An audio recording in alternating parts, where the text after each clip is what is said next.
Today we're going to talk a little bit about transformations and shifts. You guys have seen a lot of this last year, especially in geometry. So what I want you to do right now is pause the video quick, take your hand out, and quick do this warm-up. It should take you all of 10 seconds. There are the answers I got. Yeah, pretty easy, just bottom points. The reason why we're doing this is so we can take a look at how we would possibly shift, transform these points, and move them a little bit. So if we scroll down a little bit, we're going to see what I'm talking about. A transformation is something where it changes position, size, or shape of the figure. And a translation or slide is a transformation that moves each point in a figure the same distance in the same direction. So the first thing we're going to do is we're just going to take a look at some basic horizontal translations and vertical translations, or slides, as we said earlier. So if we are horizontally translating something, we should automatically associate the word horizontal with x's. We should automatically associate the word vertical with y's. So if we are going to be doing a horizontal translation, we are changing our x values. We are actually taking our x values from our ordered pair, and we are going to be adding or subtracting a value to it. We have this notated in the box as an ordered pair xy turns into an ordered pair x plus h comma y. That way we can tell that we're shifting left or right. If h is positive, it's to the right based on what a number line is. If we think about a number line, if we go further to the right, we're getting more positive. If we go to the left, we're taking away and we're subtracting. Same thing vertically. We are talking about my y value, so I'm changing the y value of my ordered pair. My y value, we are going to notate this as y plus k. So if I had a vertical translation, I'll go from ordered pair xy to ordered pair x comma y plus k. Again, if k is positive, we're going up. If k is negative, we're going down based on the number line again. So what we're going to do is we're going to be given a couple points, and we're going to take care of a couple transformations. This first one, we have the point negative 3, 4. It's already given you, hanging out right there. We are going to shift that 5 units to the right. Again, as soon as I hear right, left, or horizontal, I'm thinking my x values. Because I'm shifting 5 units to the right, I know that when I'm going along a number line, I'm going to the right, I'm actually getting bigger, I'm adding. So what I'm going to do is I'm going to take my ordered pair negative 3, 4. I'm going to apply this shift to it. It's going to go from negative 3, 4 to my x value of negative 3 is actually going to be added that 5 to it. And that y value is going to stay the same, yielding ordered pair 2, 4. Okay, pretty self-explanatory. You've done this a million times in geometry, and you can easily see I can just count 5 units to the right and see that that's all I did. Do it again, except for now we're going to have 2 shifts. Start with point negative 3, 4. I'm going to go 2 units left, 2 units down. So again, I can easily see that on the graph by going left 2, down 2, plotting a point, figuring out it's going to be right there at the ordered pair negative 5, 2. But we need to get in the habit of being able to actually notate that algebraically and what we're doing in the ordered pair, because one of the harder things we're going to do later in this class is we are actually going to be doing these shifts and these transformations to functions. So what I'm going to do is, again, I'm going to notate my ordered pair was negative 3, 4. And again, because I started off with the ordered pair negative 3, 4, and I'm going 2 units to left. Left, right, automatically associate with x. Left means subtracting. Negative 3 minus 2, because I'm going to left 2. My y value is going down 2, 2 units down. Start with the 4, down implies subtracting. Going down the number line. Negative 3 minus 2 is negative 5. 4 minus 2 is 2. There's my ordered pair and how I would get it algebraically. You're kind of showing it with the numbers rather than just with the graph. Again, this is going to be very important in a couple months when we really get into shifts and transformations. Actually, not even a couple months, a month. When we get into shifts and transformations of functions, which our next lesson is on parent functions. And we're going to talk about a lot of different types of functions besides lines in the near future. Okay? So now we talked about shifts. Now we're going to talk about reflections. We have 2 different kinds of reflections. We have reflection across the x-axis and the y-axis. Reflection across the y-axis, again, our y-axis is the one going up and down, so if we're reflecting across the y-axis, we are actually going from one side of the y-axis to the other. Well, if we're going from one side to the other, really all we're doing is we're taking our x values and going from positive to negative and negative to positive. So if we had an ordered pair xy, that is going to become the new ordered pair negative xy, because my x values are just changing sides. I'm the exact same distance from the y-axis, going from the left side to the right side, the right side to the left side. Reflection across the x-axis is the exact opposite. My x-axis is the one going horizontally. I'm going to go from one side to the other, or vice versa. Well, again, that means if we had the ordered pair xy, I would then yield the ordered pair x negative y. Just switching the signs of my x or y, depending if it's a vertical, if it's a reflection across the x-axis or y-axis. So let's take a quick look at how we can actually take care of these reflections and how we might be able to take care of some of the shifts and transformations with a bigger picture rather than just a point. So right here, we have we are supposed to use a table to perform each transformation to y is f of x. Use the same coordinate plane as the original function. And we are supposed to take this first one and we're supposed to take it 2 units up. Again, I'm really glad that this is written right here. We need to remember that y and f of x are the same thing. So a lot of times you'll see y equals something, and like when you plug stuff into your calculator later in the year, or using a graphics calculator, you will have y equals something. That really means f of x equals something. Okay, f of x, y are the same thing. F of x is just saying we're getting y using the variable x. So I'm really glad that they brought that up here. But now what we're going to do is we're going to make a quick table. I'm going to take a quick point at some very interesting places. Make an xy table, or again, an x f of x table. Doesn't really matter how you notate it.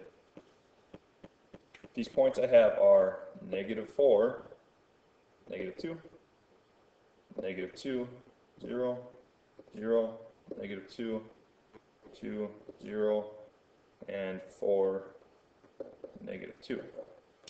And we are supposed to have a translation 2 units up. Again, up and down imply y, because we're going up, we're adding to the y's. So really all I'm going to do is to get to my new table, my new ordered pairs, all I'm going to do is I'm going to take this whole y column and I'm going to add 2 to it. Add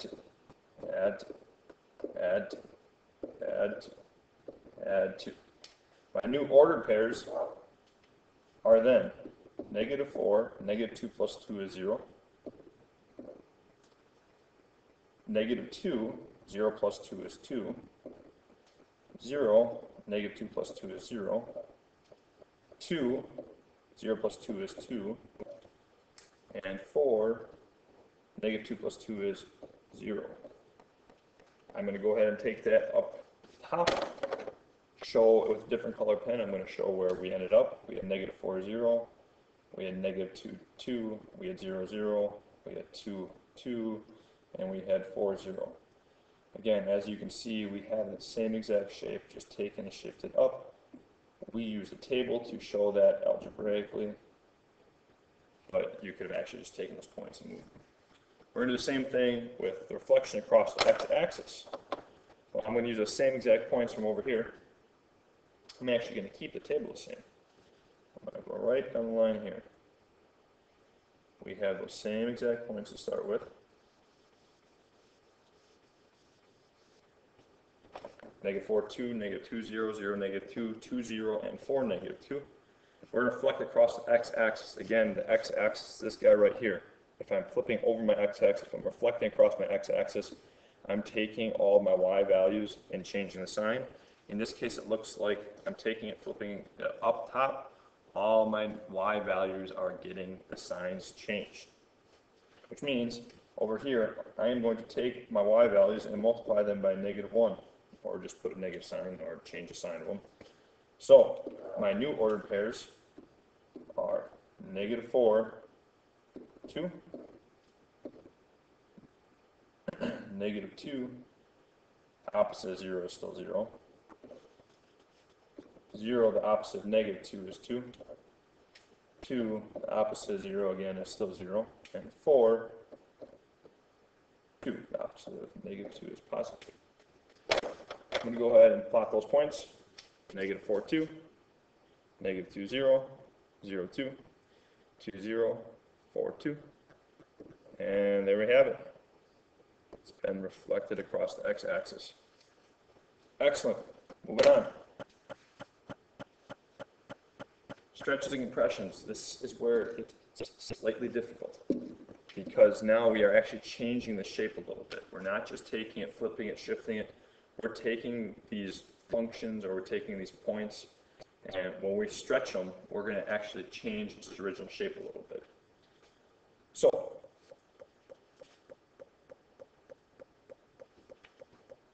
again, let's just reiterate this. Stretches and compressions are not congruent to the original shape. They're not the same exact shape. They're stretched. They're disoriented a little bit. So a horizontal, again, as soon as we hear the word horizontal, we need to think left and right. We need to think x's. So whenever we have a horizontal stretch, we are actually, the word stretch implies getting bigger. We're going to take our x values and we're going to multiply them by a number that's going to make them bigger. Right here. We're going to take our x values and we're going to multiply them by a number that's going to make them bigger. So if we had a horizontal stretch, if we start off with point xy, we're going to end up with point some number times x comma y. Same thing with the compression. Except for compression implies getting smaller. If we're going to multiply a number to get smaller, it needs to be less than 1. So again, that's written right here. And it's written the same way. We're going to go from xy to something times xy.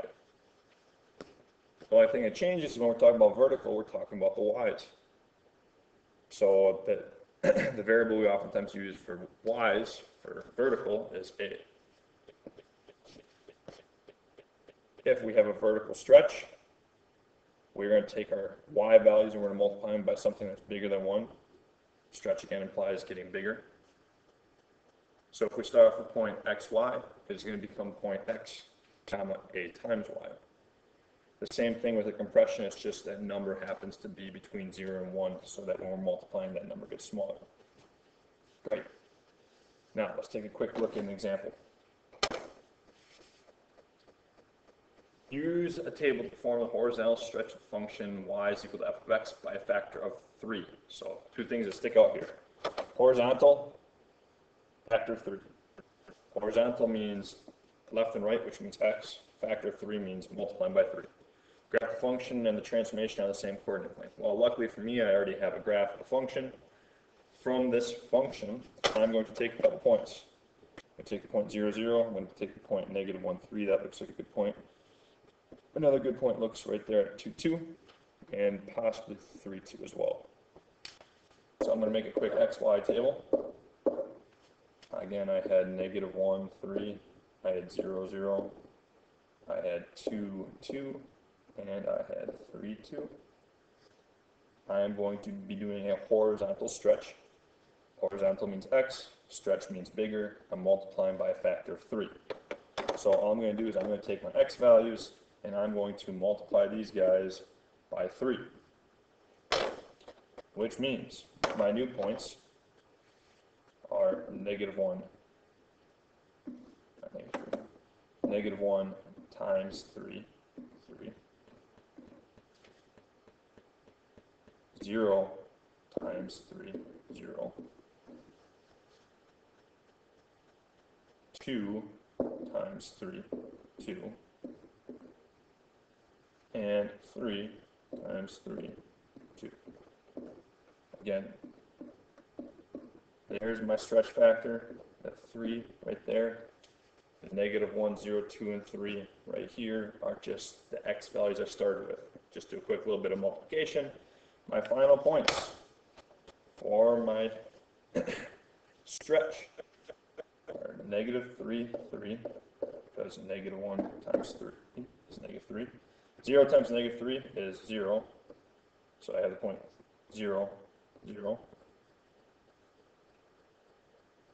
2 times 3 is 6, so I have the point 6, 2. And 3 times 3 is 9, so I have the point 9, 2. Let's go up this graph and graph them. I have negative 3, negative 3. Negative 3, negative 3 right there. Actually, I'll change color so it really pops out for us. Red. I have the point 0, 0. I have the point 6, 2. And then I would have the point 9, 2, which would be, roughly speaking, out here. Now again, our shape's changing a little bit, but we're still kind of have a little line segment. We still kind of have a curved portion, so I'm going to do my best to show what that would look like if it got stretched at every single point. So again, it looks like a line here. It looks like a sort of U shape here up until that point, and then it's a straight cross. So there you have it. Shifts, transformations, reflections, stretches, compressions, all that sort of stuff that you saw in geometry, and we're going to be pounding again this year. Your homework is on your sheet, but I'll tell you again anyways. It is page 63 through 65, numbers 15 through 45, odd, and number 36. There will be another quick video lesson on parent functions coming up right after this. Parent functions are the basic building blocks of what we're going to be doing this year. So talking about lines, talking about absolute values, talking about parabolas, which we've all seen before, and we are going to eventually apply these shifts that we just took care of for pictures of functions and points, and we're going to apply them to these functions. So there it is. Mr. Henny,